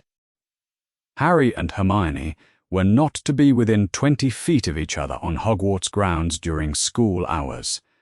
They were not to correspond privately. They were to submit to quarterly evaluation by unspeakable officials for the duration of the Order's term, which was defined in the final clause as until such time as the bond is dissolved or determined by the Ministry to no longer present a risk. Hermione sat with the phrase until such time as the bond is dissolved, for a long moment. She thought about what the Unspeakables had concluded. She hadn't read the report, but Harry had told her what Dumbledore said, and Dumbledore was not a person who softened inconvenient truths. Irreversible by known methods. She thought about the warmth in her chest, which had been constant since February and had not diminished by a single degree across the whole of this summer, including the weeks when Harry was in Surrey and she was near her parents' river. She thought about 20 feet, about quarterly evaluation, about the specific phrasing of the final clause, which presumed an outcome the Ministry's own report had already confirmed was impossible. She picked up her quill. The response took 3 days. It was 31 pages. She was not especially sorry about the length. The Wizengamot met in emergency session on the 22nd of August in the high circular courtroom beneath the Ministry. Tiered benches of dark wood, the accumulated gravity of several centuries of wizarding lore made physical in the architecture, the kind of room that communicated that it had been making decisions considerably longer than any individual currently in it. Dumbledore was Chief Warlock. He had scheduled this session himself, at a time of his own choosing. In the preceding week he had ensured that 7 specific members of the Wizengamot received copies of Hermione's 31-page response in advance. He had not told them what to make of it. He had simply ensured it was available. His statement to the session was 2 minutes long. He had, over the years, developed a sense for when brevity served better than elaboration. He began by acknowledging the Ministry's obligation entirely legitimate, entirely appropriate, to inquire into matters that may affect public safety. He said all of this in the courteous, unhurried register of someone who is not yet at his point. Then he said, the first recorded instance of ancient magic in Britain predated the founding of the Ministry of Magic by approximately 900 years. The Ministry had spent the better part of 3 centuries attempting to study it, document it, and if possible regulate it, without notable success. An ancient magic bond was not a product of wizarding lore. It was not a product of any process the Ministry had designed or administered. It did not exist because the Ministry had permitted it. It could not be dissolved because the Ministry had not created it. He paused briefly to let the assembled Wizengamot hold that alongside the 31 pages several of them had read. He said, a containment order placed on ancient magic, was legally analogous to passing a statute against gravity. Gravity would not comply. The statute would not be enforceable. And the precedent it established that the ministry had jurisdiction over magical phenomena it could neither measure, predict, nor affect, would once established be very difficult to contain to the case at hand. He sat down. The hearing was inconclusive. No vote was called. The order was tabled. The minister emerged from the Wisengamot chamber into the ministry corridor, having neither won. He had entered the session expecting a clean result, a formal order, a rebuke, something with his name on it. A tabled order was not a defeat. It was also not anything else useful. He told two officials in the corridor outside that he would find another angle. He did not find another angle. He had made 3 attempts: the original investigation, the proposed order, and the Wiesengamot session. Each one had been met with either institutional obstruction by a chief warlock who understood every rule in that building better than anyone who had written them, or by the underlying problem, which was that the bond did not respond to ministry instruments. He had no remaining moves that would change this. He had run, as it happened, out of ground. What remained as the real threat was not wearing ministry robes. It did not arrive by owl. Sirius's letter came 3 days later, carried by the small brown bird Harry recognized by now. It was short. Harry could tell before he opened it that things had been removed. The handwriting was close and careful. The sentences had the quality of compression. Asterisk, I've been watching the area around your street. I'm going to say this without softening it because you've asked me not to. Pettigrew was here 3 nights ago along the back perimeter of the neighborhood in rat form. I would know that particular movement in my sleep.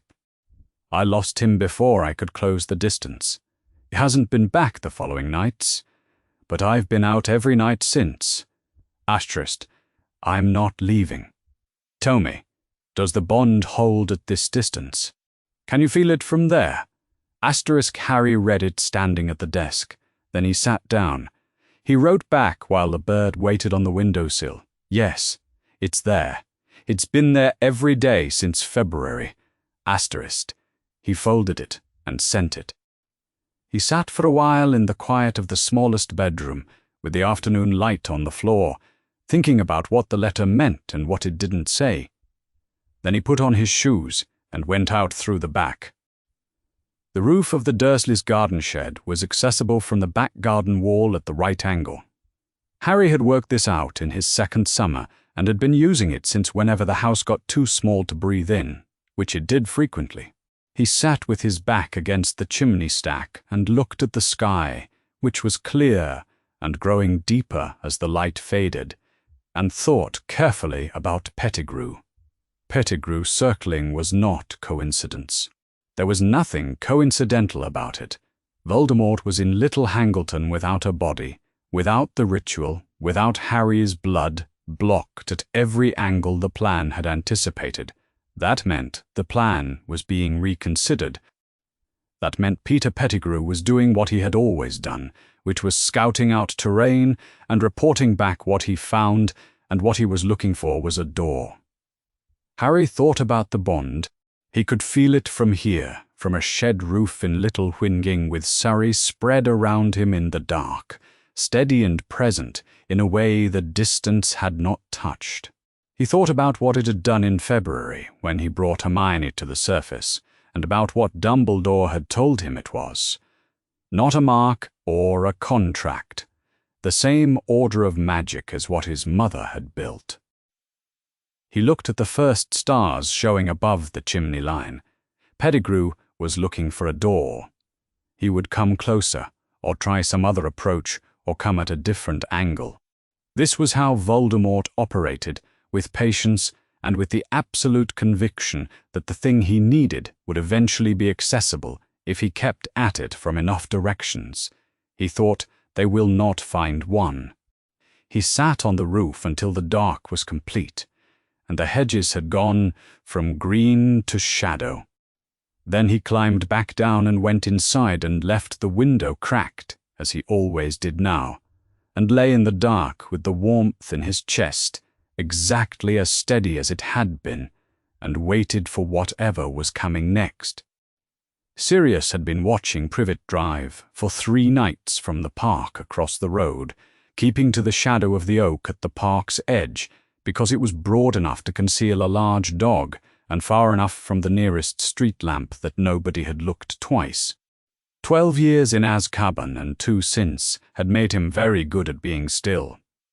He sat in the shadow of the oak and watched number 4 and thought about nothing that wasn't useful to think about, which was harder than it sounded. On the 3rd night, he saw the rat. He would have known it anywhere, not from the size, though that was part of it, that particular heaviness in the haunches that no natural rat had, but from the movement. He had spent 3 years in the same dormitory as Peter Pettigrew, 7 years of friendship, and 12 years in a cell, turning the specific quality of Peter's betrayal over in his mind until he knew every aspect of it by heart. He knew how Peter moved. In any form, the rat was moving along the base of the garden wall of number 4, very low, very careful, in the particular stop-and-start pattern of something that was scouting rather than traveling. It disappeared around the corner toward the back garden. Sirius stood up. He circled left toward the garden gate, staying low, nose down, tracking the scent. He had one job tonight: see if the rat came back and get between it and the house before it got close. He had not decided what he would do if he caught Peter, not in a way he'd be able to defend to Dumbledore, but he had a general idea. He reached the corner. The rat was at the back garden wall, frozen. And then from inside the house something happened. Harry woke at 2 a.m. without knowing why. The warmth in his chest was wrong. Not absent, not gone, urgent, pulled taut, pointing at something with a quality he had never felt from it before. The difference between a hand resting on a windowsill and the same hand gripping. He was on his feet before he was fully conscious, wand in hand from the nightstand, no light, moving toward the window in the dark by memory. He'd left it cracked open the way he always did. Through the gap he could see the back garden, the Dursleys' lawn, the garden shed, the path between them. There was a man on the path.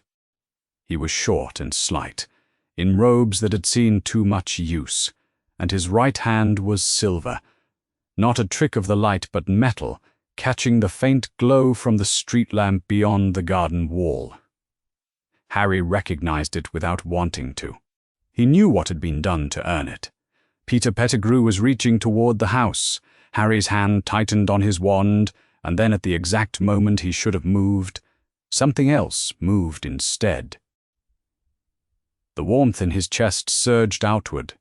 Not warm this time, something older and less personal, the same way a lightning rod isn't warm, but is absolutely doing something. He felt it go out from him like a tide, or like a word spoken in a room that changes what the room is. Pettigrew's silver hand stopped. Not slowed, stopped. It stopped at the edge of the garden path as precisely as if it had met glass, and Pettigrew stumbled forward with the sudden jerk of something that expected to keep moving and hadn't, and then pulled back and tried again. Harry understood it, in the specific way you understand things that are too large to have arrived as an idea, but come to you whole, fully assembled. He was standing at a window in the dark, 15 years old, and he was loved. Not theoretically, in a way that had been witnessed at a lake in February and had been building, quietly and without permission, every day since, in letters and midnight owl deliveries and warmth that carried across counties. In the same way, his mother had built something in the moment she chose to stand between him and what was coming.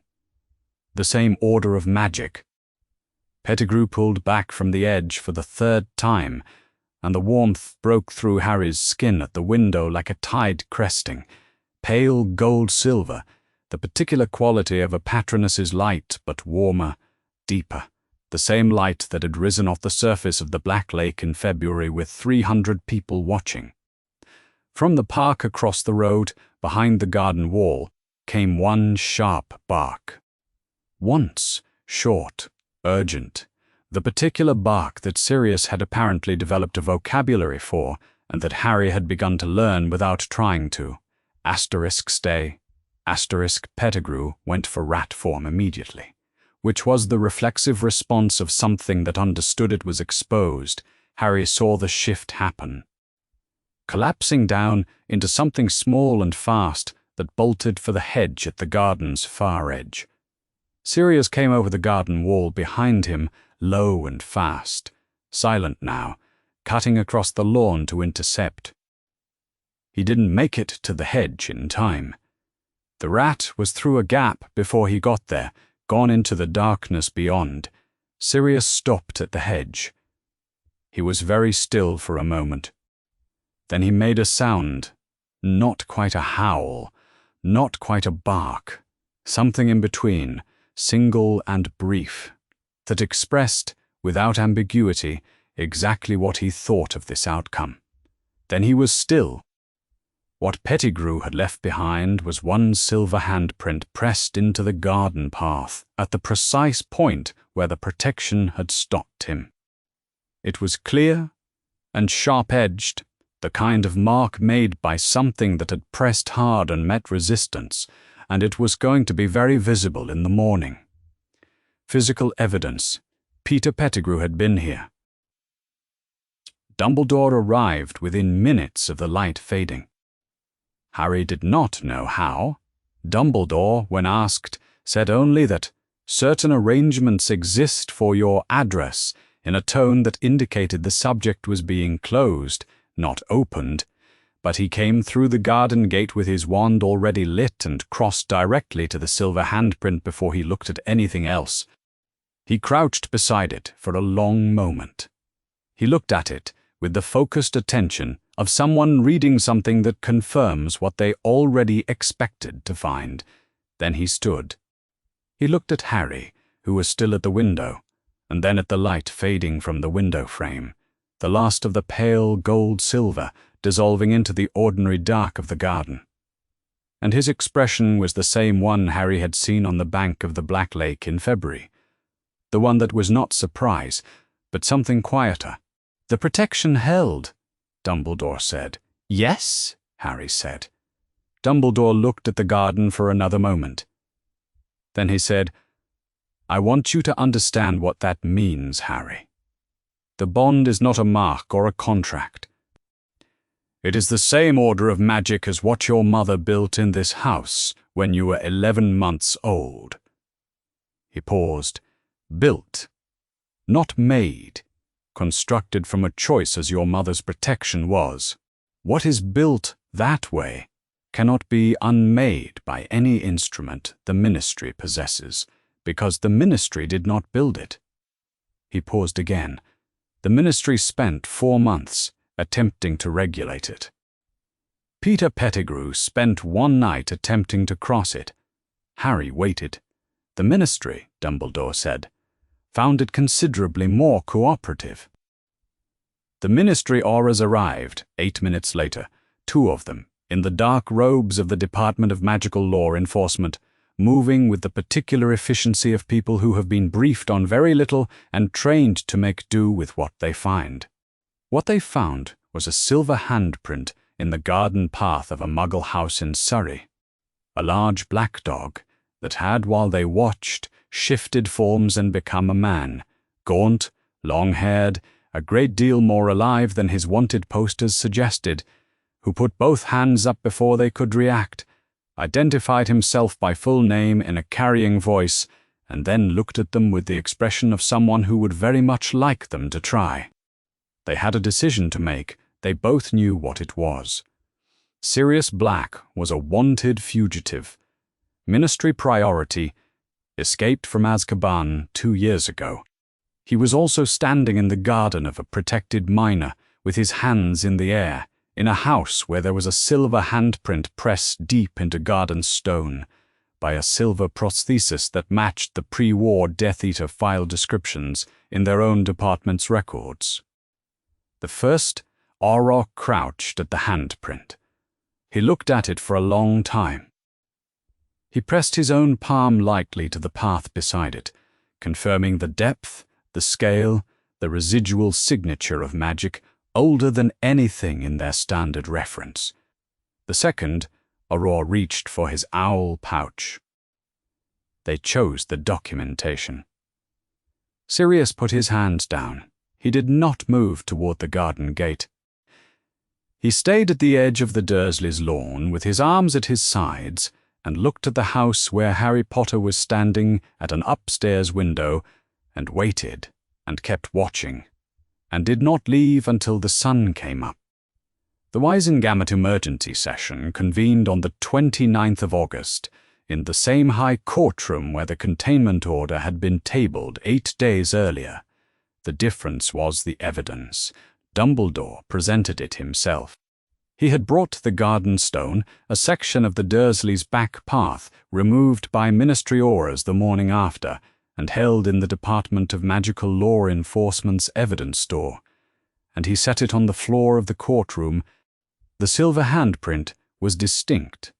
It was deep and sharp-edged, the kind of impression made by something that had pressed against a surface with considerable force and been prevented from going further. The 2 Aurors who had filed the scene report were present and confirmed, under questioning, that the residual magical signature embedded in the stone was consistent with silver prosthesis enchantments of a kind documented in pre-war Death Eater case files. Consistent with, to be specific, one individual. Peter Pettigrew, also known as Wormtail, believed dead, pardoned posthumously at Sirius Black's trial, currently classified as deceased. The minister could not claim the evidence was fabricated. The scene report had been filed by his own department's Auras. He stood for this with the expression of someone who has walked into a room and found it rearranged without his permission and cannot quite argue with the new arrangement and is not yet prepared to accept it either. He said, "The presence of Peter Pettigrew does not in itself constitute evidence of he who must not be name's return." "No," Dumbledore agreed, in the tone he reserved for agreements that were also corrections. "It constitutes evidence that Peter Pettigrew is alive, which is the question before us today." He did not mention Voldemort again. He had decided before the session that Voldemort was not a battle he was going to win in this room on this day, and that pressing it would give the minister a distraction he would use effectively. What he argued instead was Sirius. He argued it on the evidence, Pettigrew alive, Sirius's accusation as the foundational premise of the original conviction, that premise now undermined, and he argued it with the patience of someone who has been doing this for a very long time and does not require the room to agree with him today, only to be unable to disagree. The Wizengamot voted to reopen. Sirius Black's case, a formal inquiry was ordered. On the same day, by administrative necessity, the ancient magic containment order was formally withdrawn. Its stated purpose had been to restrict contact between Harry Potter and Hermione Granger until the bond was dissolved, and the ministry had no remaining grounds to claim this was achievable. The withdrawal was a form with 3 signatures and a seal, and it arrived at Privet Drive that afternoon by Ministry Owl, and Harry did not read it all the way through before he sent it to Hermione. Severus came to Dumbledore's office that evening after the Wizengamot session had ended and the building had emptied to its night staff. He did not knock after 30 years.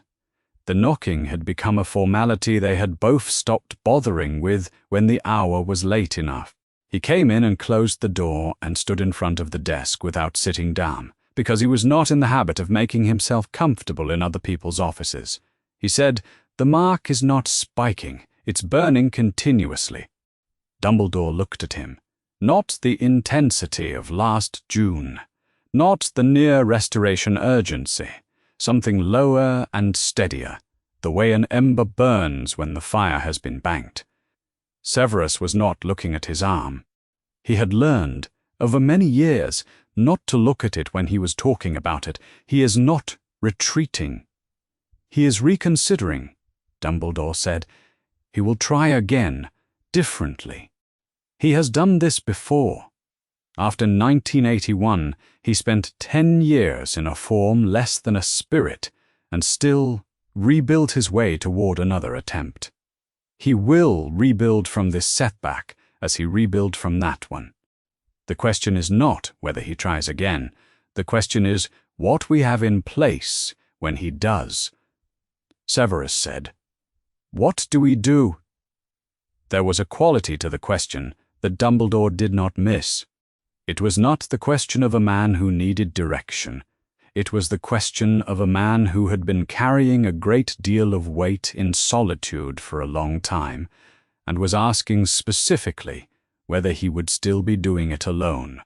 Dumbledore said, "We do what we always do. We prepare and we protect, and we are honest with one another about what we cannot prevent." Severus looked at him for a moment. Then he pulled his left sleeve down, covering the mark, with the deliberate movement of someone closing something that is going to have to be looked at again regardless. He said, "I hate that answer. I know." After Severus left, Dumbledore sat at his desk for a time with a blank sheet of parchment in front of him, and thought about what had to be done. Then he picked up his quill and began. The letters were not long. He had, over the years, developed the ability to put a great deal of weight into a short sentence directed at the right person. What the letters contained was an address, a time, and 3 words that those who received them would understand without elaboration. Asterisk. It is time. Asterisk. He sealed each one with his wand, the Elder Wand, which he had carried for decades with the particular care of someone who understood what it was and would have preferred not to have it, and the seal had its own authority, recognizable to everyone on his list and to no one else. 12 letters. He set them in a row to dry. He did not write down who he had summoned. He did not need to. He knew every name on the list by heart, and the list had not changed since the last time he had assembled it, 15 years ago, during a war they had managed not to lose. The safe house Dumbledore had arranged was Fidelius Charmed, a rented room in a lane. Harry didn't recognize, on a Wednesday afternoon that was warm and still. Sirius was thinner than his photographs, but not hollow the way Harry had feared. When he saw Harry, he crossed the room and put both arms around him without preamble. The unceremonious commitment of someone who has been not doing this for 2 years and intends to compensate. They sat at a table with tea that Sirius made badly, and Harry drank anyway. Sirius asked about the bond. Not with the careful circling approach that most adults used. What was it? Had it been examined? He asked directly, "What does it feel like?" Harry thought about it. He said, "Like something that was always there. I just didn't know it had a name." Sirius looked at him for a long moment. He said, "You know you didn't choose it. I know. The goblet chose it. Crouch chose it. In the sense that he picked Hermione specifically because she'd be hardest for you to leave. He chose what would be at the bottom of that lake." "I know," Harry said again. "But you chose everything that made it possible." Sirius said it simply, without emphasis, the way you say something when you want it to arrive clearly rather than forcefully. "Before the lake. Everything that was true about you before the goblet confirmed it. That's not the bond. That's you." Harry didn't have an answer for that. He looked at the table and felt the warmth in his chest. Steady and present, that would do. He packed his trunk the night before September 1st in the smallest bedroom at Privet Drive, which he was doing for the last time this summer, and would do again next summer, but not with this particular weight of the year just finished settling around the task. He moved through it methodically. Books, robes, the green cloth book Hermione had sent at midnight, which he'd read twice and was taking back to Hogwarts. Hedwig's empty cage, which he'd be back to inhabit once she returned from wherever she'd gone this evening. He thought about what the year had been. The lake in February, the light, the ministry and its 27 clauses, the silver handprint in the garden path, Sirius standing on the lawn until sunrise. What was true now that had not been true a year ago? Snape's mark burned continuously. Voldemort was alive and without a body and thinking carefully about what to try next, because he always tried next, and Dumbledore had sent his letters and was preparing. Sirius's case had been reopened. The bond between Harry and Hermione Granger had been studied for 4 months by Ministry Unspeakables, proposed for regulation by a 27-clause order, argued over in the Wizengamot, tested by Peter Pettigrew in a back garden at 2 a.m, and was exactly as present now as it had been the moment it sealed at the surface of the Black Lake in February. Steady, undissolved, beyond any instrument the Ministry possessed. Harry closed his trunk. He thought, good. Hermione arrived at King's Cross with her parents at 10:30 and walked straight through the barrier at platform 9 3/4, without having arranged to meet anyone. This was, on reflection, not something she had thought about until she was on the platform. She had not coordinated with Harry. She had not written to say what time she'd arrive. She had simply come through the barrier at the time her parents' schedule allowed, and stepped out onto the platform with its steam and its noise and its particular smell of coal and cold iron and the beginning of things, and found Harry not looking for her. Just there, standing about 12 feet from the barrier, with his trolley and Hedwig's cage, and the expression of someone whose mind is somewhere else, and looking up the moment she came through. The warmth between them settled into its usual register, which was to say it was present in exactly the way it always was, and she noticed it the way she had come to notice it, not as a fact being newly established, but as a fact being confirmed. She had a new book in her bag. Harry looked, if she was reading him correctly, slightly less thin than he had at the end of last year. She was going to count that as a success. Ron arrived 3 minutes later at a run, red-faced and slightly out of breath, dragging a trunk that had developed a stuck wheel at some point during the summer and was grinding on the platform in a way that suggested he'd been dragging it since at least the car park. He arrived, saw them both standing together, and his expression did the thing it sometimes did, now a brief adjustment, a flicker, settling into something uncomplicated. He said, "Right, good. I thought I was late." He was not late. The train had not yet begun boarding. This was not information he seemed to require. They found a compartment. Harry, settled by the window, Ron dropped in across from him with the relief of someone who'd been fighting a stuck wheel for 20 minutes. Neville arrived with a plant in a pot he declined to explain, and Ginny slid in last, still mid-argument with someone in the corridor. The year began in ordinary chaos, which was, Harry thought, the best possible way. Ron and Hermione started an argument almost immediately. Something about a book she had in her bag that he maintained was unnecessary for their course load, the details of which suggested he had read it over the summer. Harry listened to this and felt with some precision that he was exactly where he was supposed to be.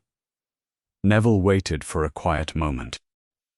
These arrived occasionally in a compartment with Ron in it, in the gaps between sentences, and Neville had always been good at finding them.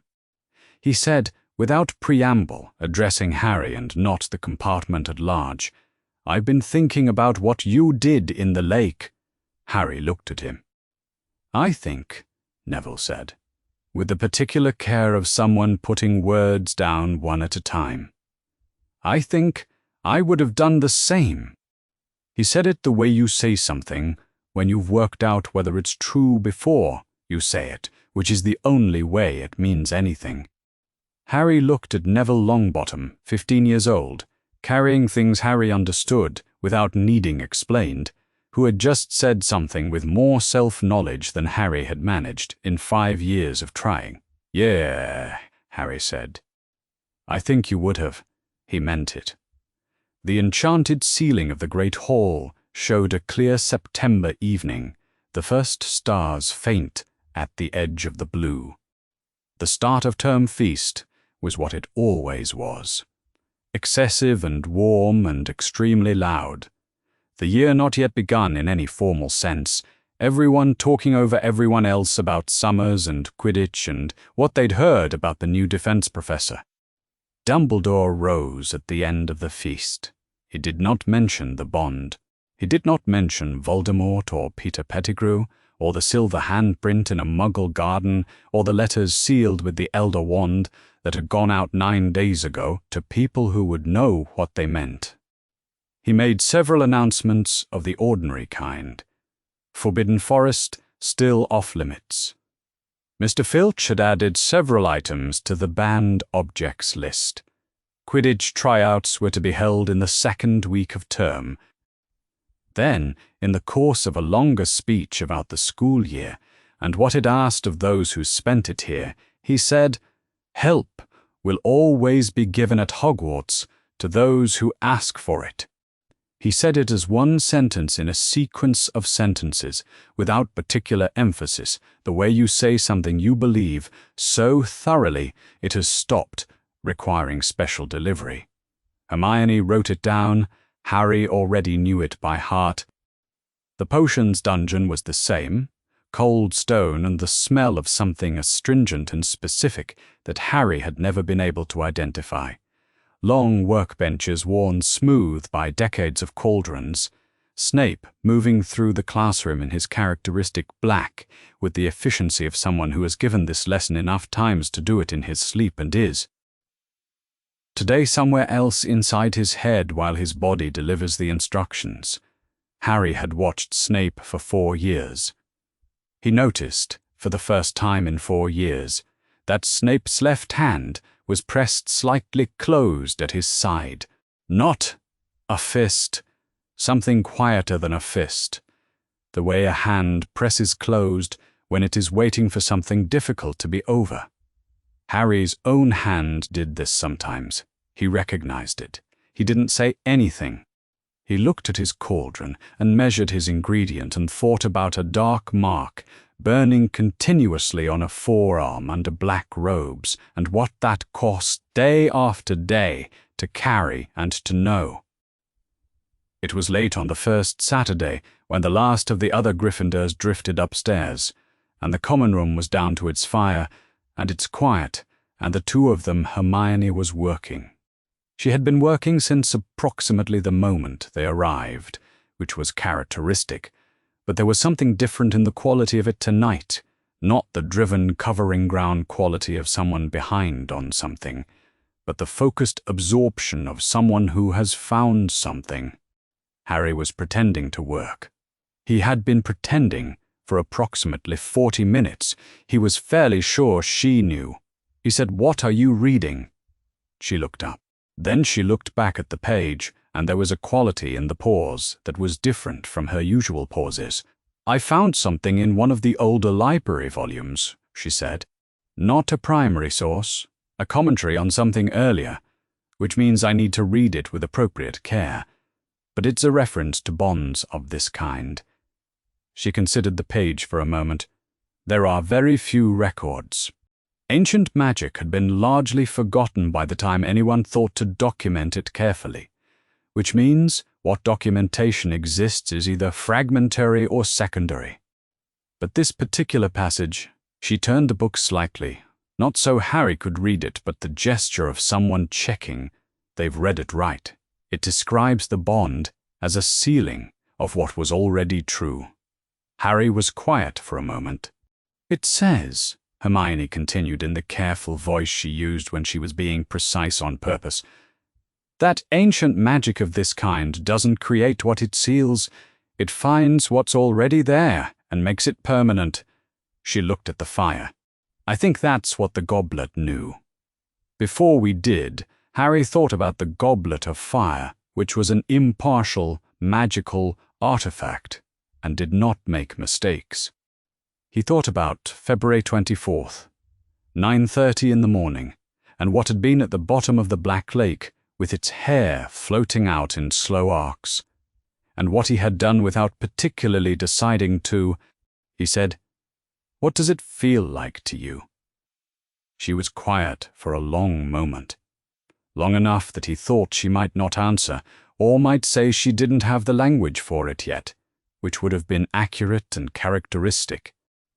She said, "Like something I don't have to be careful with." Harry looked at the fire. The warmth in his chest was steady. It had been steady since February, and it was steady now in the Gryffindor common room on the first Saturday of the new year, with the fire low and the castle quiet around them, and the year not yet begun in any real sense. Outside, Snape's dark mark burned on. In Little Hengleton, Voldemort was still alive and still thinking. In a cave near Hogsmeade, Sirius was waiting, his case reopened. In the headmaster's office, at the top of the castle, Dumbledore had sent his letters and was ready for whatever was going to come. And Harry Potter was 15 years old, sitting beside Hermione Granger in the Gryffindor common room, with the fire burning low, and the thing sealed between them was older than the ministry that had spent 4 months trying to regulate it, and stranger than anything in the books they had between them.